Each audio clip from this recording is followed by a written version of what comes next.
গরম পড়ার পর থেকেই জলের সমস্যা দেখা দিয়েছে আসানসোলের কুলটিতে। কুলটির বিভিন্ন এলাকায় বহুবার জলের দাবিতে বিক্ষোভ দেখিয়েছেন এলাকাবাসী।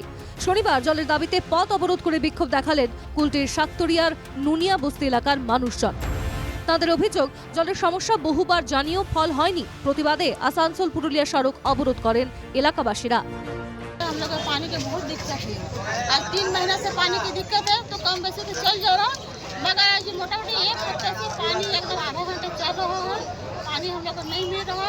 हम लोग लड़का बच्चों को लेकर नदी जा रहे हैं। और 3 मास থেকে জল পাচ্ছি না।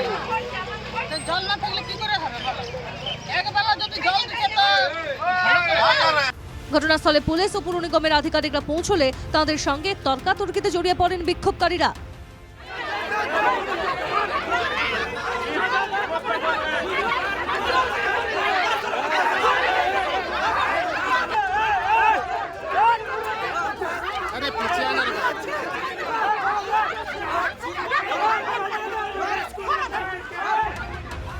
কুলটিতে জলের সমস্যার কথা মানছে পুর নিগমও। দ্রুত সমাধানের আশ্বাস মেয়রের। বিক্ষোভ করছে, তার কারণ হচ্ছে তাদের জলের টাইমিংটা কম হয়েছে। এবার জলের টাইমিংয়ের সমস্যা হচ্ছে, অন্য পাড়ায় এসে ভালটাকে বন্ধ করে দিচ্ছে। এই ভালটা বন্ধ করে দেওয়ার জন্য আর জলটা যাচ্ছে না, সে তারা গায়ের জোরে ফিজিক্যালি বন্ধ করে দিচ্ছে। প্রকৃতিরও এত প্রখর রৌদ্র, সব জায়গাতে জল ফল একদম অসুবিধার মধ্যে আছে। তা সত্ত্বেও আমাদের কর্পোরেশনের তরফ থেকে আমরা চেষ্টা করছি সব জায়গাতে যতটুকু যেভাবে হোক জল পৌঁছানোর। তবে কুলটিতে জলের সমস্যা নিয়ে শাসককে দুর্নীতি খোঁচা বিরোধীদের। যে জলের প্রকল্প 232 কোটি টাকার জলের প্রকল্প আসার পরও, কয়েক বছর পার হয়ে যাওয়ার পরও এখন জল প্রকল্পের স্ট্যাটাসটা কী আছে? What is the status of the water project in Kulti? এনারা কেউ বলতে পারছে না। কেন এখনও পর্যন্ত কানেকশানটা এখনো হয়নি?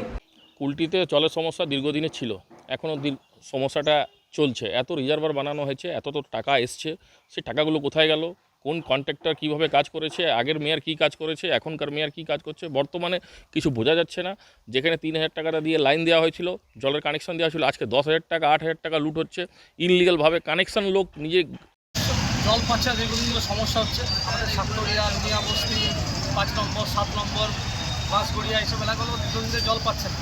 একটা ভাল্ব লিক ছিল, সেই ভাল্ব লিকের জন্য ট্যাঙ্কিতে পর্যাপ্ত জল উঠছিল না। আজকে ইঞ্জিনিয়ারের সঙ্গে কথা বলা হয়েছে। পুরসভার আশ্বাসে অবরোধ উঠলেও জলের স্থায়ী সমাধান চাইছেন কুলটিবাসী। আসানসোল থেকে সৌমিত্র গাঙ্গুলির রিপোর্ট, NKTV বাংলা।